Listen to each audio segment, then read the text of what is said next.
আসসালামু আলাইকুম এভরিওয়ান। টক দেখলে জিভে জল না আসে কার? টক খেতে কম বেশি আমরা সবাই পছন্দ করি। কচুরমুখী দিয়ে জলপাইয়ের ভিন্ন ধরনের একটি টক রেসিপি নিয়ে আসলাম, যা বাসার ছোট থেকে বড় সবাই খুব বেশি পছন্দ করবে। Welcome to Fayaz moms kitchen. অবশ্যই আপনারা আমার চ্যানেলটি সাবস্ক্রাইব করে নেবেন। চলুন দেখে নেওয়া যাক পুরো রেসিপি প্রণালীটা। এখানে আমি হাফ কেজির মতো কচুরমুখী নিয়েছি। যেগুলো একটু বড় সাইজের সেগুলোকে ফালি করে কেটে নিয়েছি। 1 চামচ লবণ দিয়ে খুব ভালোভাবে কষলিয়ে ধুয়ে পরিষ্কার করে নিব। লবণ দিলে এটি তাড়াতাড়ি পরিষ্কার হয় আর এর মধ্যে কোনো পিচ্ছিল ভাব থাকে না। এটি হলো একটি টিপস। 6-7টি জলপাই আমি যেভাবে কেটে নিচ্ছি একটু লক্ষ্য রেখে আপনারাও সেভাবে কেটে নেবেন। যারা বেশি টক খেতে পছন্দ করেন তারা জলপাইয়ের পরিমাণটা বাড়িয়ে দিতে পারেন। আমি এখানে 6 থেকে 7টি জলপাই নিয়েছি। আর নিয়ে নিলাম 100 গ্রামের মতো চিংড়ি মাছ। চুলায় একটি প্যান বসিয়ে 2 টেবিল চামচ তেল নিয়ে নিলাম। তেলটা একটু গরম হয়ে আসলে এখানে 2 টেবিল চামচ পেঁয়াজ কুচি দিয়ে দিব। আমি তেলের পরিমাণটা একটু কম দিয়েছি, যার কারণ আপনার ভিডিও শেষে অবশ্যই দেখতে পাবেন। এখানে 1 চা চামচের মতো রসুন বাটা নিলাম। রসুনটাও একটু তেলের মধ্যে ভেজে নিব। পেঁয়াজটা একটু ব্রাউন হয়ে আসলে দিয়ে দিব 6 থেকে 7টি কাঁচামরিচ ফালি করে কাটা। দিয়ে দিব উঁচু করে 1 চা চামচ হলুদের গুঁড়া, 1 চা চামচ মরিচের গুঁড়া। যারা ঝাল খেতে পছন্দ করেন তারা কাঁচামরিচের পরিমাণটা বাড়িয়ে দিবেন।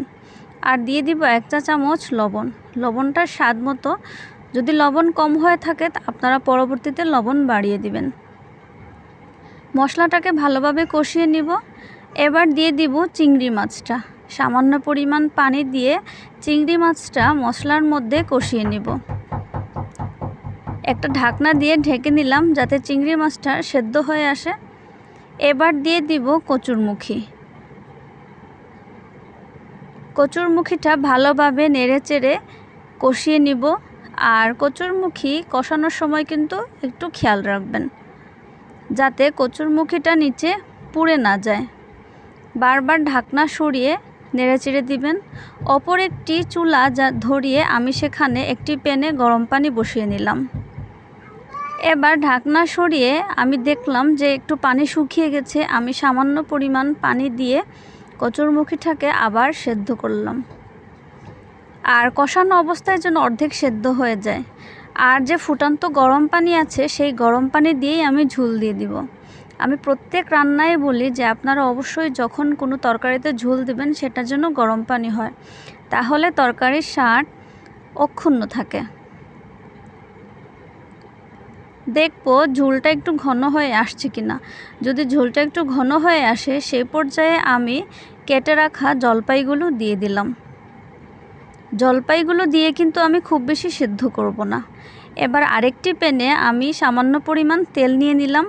দিয়ে দিব রসুন আর পেঁয়াজ কুচি। রসুন আর পেঁয়াজটাকে খুব ভালোভাবে ভেজে নিব। এখানে আমি প্রায় 1.5 টেবিল চামচ তেল নিয়েছি। দেখুন পেঁয়াজটা কিন্তু ভেজে ব্রাউন কালারের হয়ে আসছে, পেঁয়াজ আর রসুনটা। আমি এর জন্যই প্রথমে তেলের পরিমাণটা কম দিয়েছিলাম। এবার এই পেঁয়াজ আর রসুন ভাজাটা আমি যেই তরকারিটা রান্না করেছি তার মধ্যে দিয়ে দিলাম। একটু ভালোভাবে নেড়েচেড়ে দিব। এবার একটু কচুরমুখী নিয়ে দেখব সেদ্ধ হয়েছে কিনা। দেখুন খুব ভালোভাবে সেদ্ধ হয়ে আসছে। এই পর্যায়ে চুলাটা বন্ধ করে দিব। আর একটি টিপস বলি, যখন আপনারা কোনো তরকারিতে ধনিয়া পাতা দিবেন সেক্ষেত্রে কিন্তু অবশ্যই চুলাটা বন্ধ